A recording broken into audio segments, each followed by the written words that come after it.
it gets better results in some cases. Like I said, some of these problems can be solved simply by being smart about your rig, but not everybody can function that way. Like, if I give this to you and say, so you had the upper ball control and it's only got the rotate Y, right?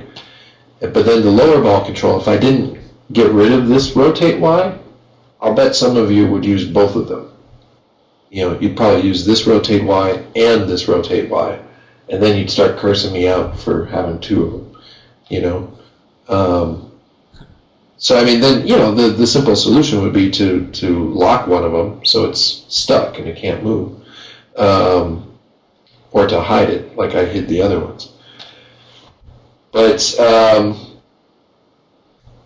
a lot of times when you're dealing with whatever character you have, it is really important to get to understand the rig, not just what controls are available, but how did the rigger intend for me to actually use these controls? Because sometimes some of them, I mean, this is just a ball, so this is really super simple, right? But when you get into the more complex characters, sometimes there are some really cool features that you would never even know unless you asked the right question.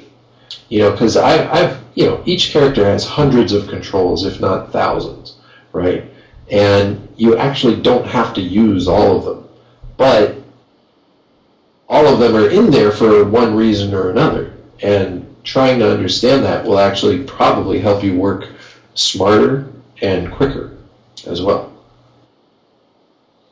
That's why if you're ever given the opportunity to actually, be on a show kind of early when they're still testing rigs and stuff, I actually think that's a really good time to get on a show, because then you learn the rigs better. Because later on, when people, you come on in waves, right? You start with just a few people, they get things working, then you bring on the bulk of your team, and towards the end you bring on just a few more to help you finish it up. Well, the later you are in the production, the less time you have to actually get to know the rigs, and you're just expected to, kind of jump in and do your stuff. So there's a lot of, catch up that you have to do as you're trying to do your shots. And that's another reason why a lot of times in studios, they'll try to standardize their rigs in some way so that most characters have basically the same rig with maybe a few extra controls here and there, but basically the same, so that you're not constantly having to learn, a new rig for every single character.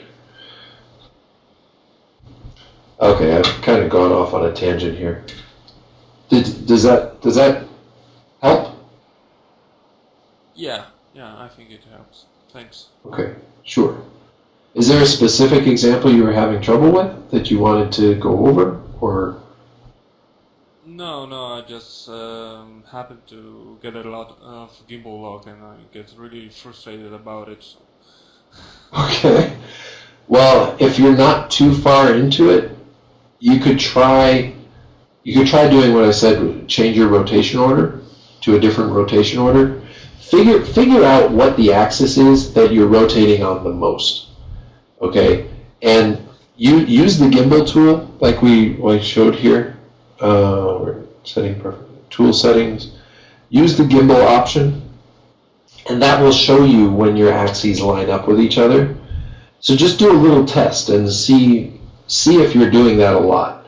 And if you are, then obviously you're rotating a control that that you don't want to be listed in the middle of the rotation order. Right? So like, again, if we go back to this thing here, ball control, you find your rotation order. So, say I was rotating mostly on the z-axis. Say I was rotating mostly on the y-axis. Well, I don't want the y-axis then to be in the middle. So let me put it here. So now I can rotate the y-axis as much as I want. Oh, actually, I hit it. Hold on. Let me unlock it here. Okay. Now I've changed the rotation order, so it goes y, x, z. I can rotate the Y now as much as I want, and I don't get any movement in the other axes. I can move the Z as much as I want, and I don't have any problem with the other axes. However, now I can't move the X, or at least not a lot, because then I do get problems with the other axes. Okay, so it's, if you figure out which axis you're using the most, and then you make sure that that axis is not in the middle of your rotation order, you'll be better off. Okay, cool. Thanks. Yeah, no problem. All right, let's see, close these. Any other questions? Anybody else? While you're thinking, just look for something here. Where did I put that?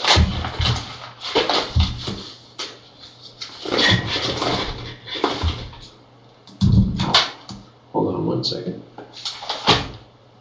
There.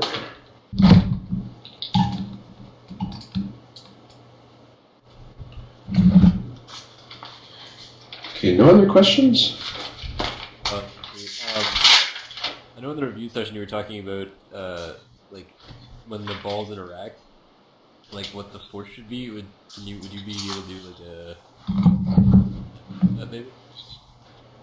Sorry, I missed those last words. What did you say? A small like demo of that to show us like how to properly get it so when the balls hit each other, how they would react more. Sure, we can try that. Let's get something set up here. So let's use the front view.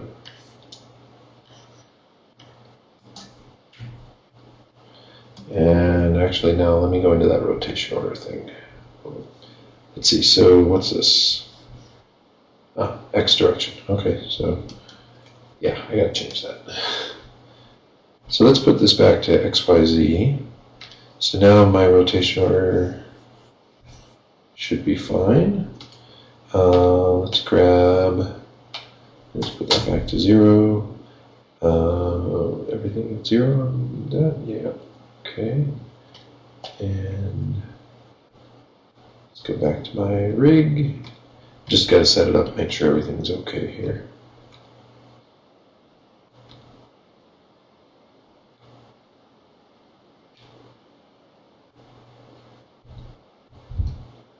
You know, I'll keep that upper ball control just for the sake of having it. And we'll see if maybe one day I might need to use it. So, okay, so I can rotate X, I can rotate Y, I can rotate Z. Okay, so this is good. So let's see, do we need another ball in here? Import.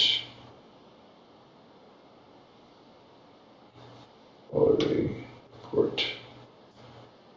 You know, this should be, yeah, that should work. Okay. Let's just move these apart from each other. And I'm going to shrink this one down so we've got something smaller. All right, so we've got that.